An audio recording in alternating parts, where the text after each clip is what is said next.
সোমবার ২রা সেপ্টেম্বর দুর্নীতির অভিযোগে আরজি করের প্রাক্তন অধ্যক্ষ সন্দীপ ঘোষকে গ্রেফতার করে সিবিআই। আর এই গ্রেফতারির পরই এসএসকেএম এর পিজিটি ডাক্তার অভিজ্ঞকে সাসপেন্ড করলো তৃণমূল ছাত্র পরিষদ। সোমবার রাতে তৃণমূল ছাত্র পরিষদের তরফে প্রেস বিজ্ঞপ্তি দিয়ে জানানো হয় এসএসকেএম এর চিকিৎসক পড়ুয়া অভিজ্ঞের বিরুদ্ধে নানা রকম অভিযোগ আসছে। অভিযোগ, আরজি কর হাসপাতালে মৃত চিকিৎসক পড়ুয়ার দেহ উদ্ধারের দিন সেমিনার হলে উপস্থিত ছিলেন অভিজ্ঞ। যতদিন পর্যন্ত ঘটনার পূর্ণাঙ্গ তদন্ত শেষ না হচ্ছে ততদিন পর্যন্ত বরখাস্তই থাকবেন অভিক। এই বিজ্ঞপ্তিতে সই রয়েছে তৃণমূল ছাত্র পরিষদের সভাপতি তৃণাঙ্কুর ভট্টাচার্যের।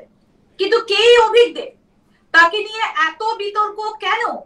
উল্লেখ্য, আরজি করে অভয়ার দেহ উদ্ধারের পর এমার্জেন্সি বিভাগের 4 তলার সেমিনার রুমের ভেতরে সাদা পর্দা ঘেরা জায়গায় লাল শার্ট পরা অবস্থায় দেখা যায় একজনকে।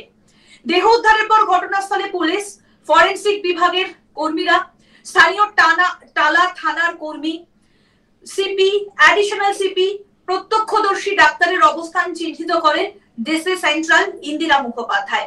কারণ এই ছবি ভাইরাল হওয়ার পরই প্রশ্ন উঠেছিল, সেমিনার রুমের ভেতরে একসঙ্গে এত লোক কারা? ক্রাইম সিনে একসঙ্গে এত লোকের উপস্থিতি কি তথ্য প্রমাণ লোপাট করতে পারে না? ক্রাইম সিনে হাজির সেদিন লাল জামা পরা ওই ব্যক্তি এসএসকেএম এর শল্য চিকিৎসা বিভাগের স্নাতকোত্তর প্রথম বর্ষের চিকিৎসক পড়ুয়া অভিজ্ঞ। যদিও ডিসি ইন্দিরা মুখোপাধ্যায় ছবি দেখিয়ে দাবি করেছিলেন ওই দিন ক্রাইম সিনে যেটা দেখা যাচ্ছে সেখানে এমন কেউ নেই যারা তদন্তের কাজের সঙ্গে সম্পর্কিত নন। কিন্তু ডিসি সেন্ট্রাল লালবাজারে প্রেস মিট করে জানান, লাল শার্ট পরে যাকে দেখা যাচ্ছে তিনি ফিঙ্গারপ্রিন্ট বিশেষজ্ঞ। যদিও ডিসি সেন্ট্রালের দাবি মানতে নারাজ ডাক্তারদের একাংশ। তাদের বক্তব্য, সেদিন ক্রাইম সিনে যে লাল শার্ট পরা ব্যক্তিকে দেখা যাচ্ছে তিনি আর কেউ নন, এসএসকেএম এর পিজিটি ডাক্তার অভিক দে। কিন্তু অভিক দে আরজি করেন কেউ নন। তাহলে প্রশ্ন, সেদিন তিনি সেখানে গেলেন কেন? এই প্রশ্ন উঠতে শুরু করেছে। সোমবার তৃণমূল ছাত্র পরিষদের তরফে প্রেস রিলিজেও বলা হয়, সেদিন ক্রাইম সিনে দেখা গিয়েছিল অভিক দেকে।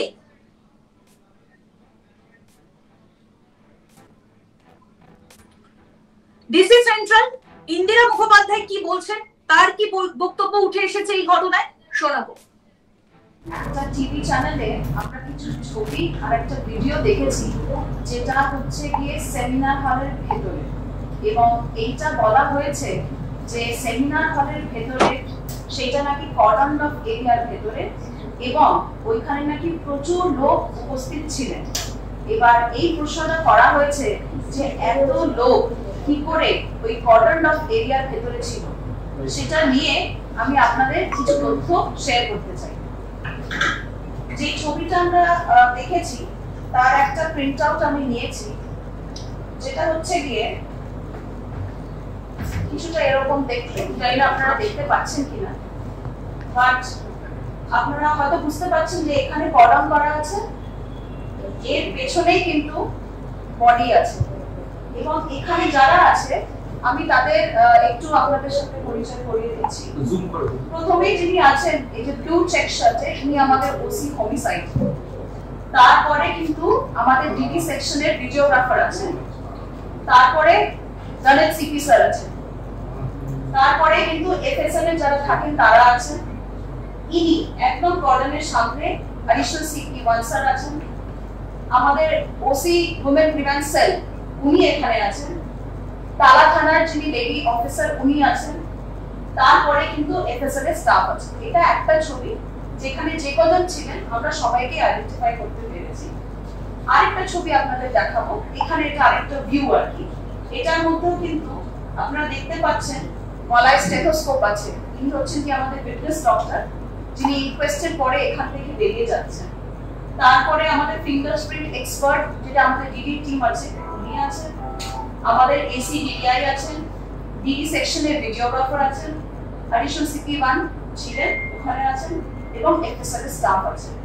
আমি আপনাদের দেখিয়ে দিচ্ছি দুটো ছবি একবার করে, আপনারা কিন্তু জুম করে যতটুকু সম্ভব আপনারা নিতে পারেন। এটা একটা, এটা আর এই যে আপনারা দেখছেন যে ছবি, কর্ডন, এত লোক আছে, এটা তো হচ্ছে কি যেটা আমি আগের দিন আমার প্রেস ব্রিফে বলেছিলাম যে সেমিনার হল 51 ফুট বাই 32 ফুটের মাঝখানে যেখানে বডি ছিল সেখান থেকে 40 ফুট আমাদের মেইন কর্ডন যেটা ছিল সেখানে ছিল, এবং যেটা ডেড বডি যেখানে ছিল তার সামনে একটা কর্ডন, বিকজ এত কাজ হচ্ছে ওখানে আরেকটা কর্ডন ছিল। তো এই যে এত লোক, এটা বিভিন্ন সময়, মানে কখনো ফটোগ্রাফি টিম আসছে, কখনো ফরেন্সিক টিম আসছে, কখনো ইনকোয়েস্ট টিম আসছে, ফলে এই যে সময়টা আপনারা দেখছেন ছবিটা, এটা কিন্তু ইনকোয়েস্টের পরে, কারণ আমরা দেখলাম যে লেডি ডক্টর যিনি আছেন কিন্তু বেরিয়ে যাচ্ছেন, তো ইনকোয়েস্টের পরের ছবি। ফলে এই যে সকালবেলা থেকে অনেক রকম প্রশ্ন আপনাদের মাথায় আছে যে কি করে এত লোক কর্ডনের ভেতরে ঢুকলো, আমি আপনাদের বলছি যে কর্ডনের ভেতরে এমন কেউ ছিল না যা ওইখানে উপস্থিত থাকা উচিত ছিল না। সবাই ইনভেস্টিগেশনের সাথে জড়িত যারা ছিলেন তারাই কিন্তু ওখানে প্রবেশ করেছে। আর টাইমিংটা ম্যাডাম যাদের দেখা যাচ্ছে ওসি হোমিসাইড থেকে আপনি ছবিটা দেখালেন, এই টাইমিংটা যদি একটু বলে দেন, এটা কোন সময়? ইনকোয়েস্টের পরে? এটা ইনকোয়েস্টের পরে अराउंड 4:30 4:40 এরকম সময় তারপর।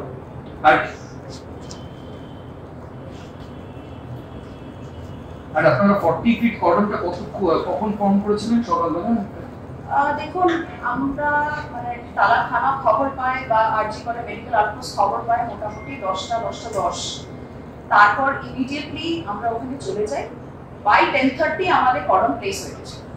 তারপরে পুলিশ ছাড়া অন্য কেউ ঢোকেনি, তাই? মানে সকাল 10:30টার পর অন্য কেউ আর যায় না, ওখানে যাওয়া সম্ভব না। ওখানে এত আমরা লাইন দিয়ে আমাদের লোকজন দাঁড়িয়ে ছিল। কর্ডনের ভেতরে কেউ ঢুকতে গেলে যে কেউ ঢুকতে পারবে না। আমরা দেখুন প্রচুর কেস আমরা হ্যান্ডেল করি, আমাদের স্পেশাল পুলিশ সেকশন আছে, ডিটেকটিভ ডিপার্টমেন্ট আছে, থানা যারা অফিসাররা আছে তারা অনেক কেস করে বছরের পর বছর ইনভেস্টিগেশন আছে।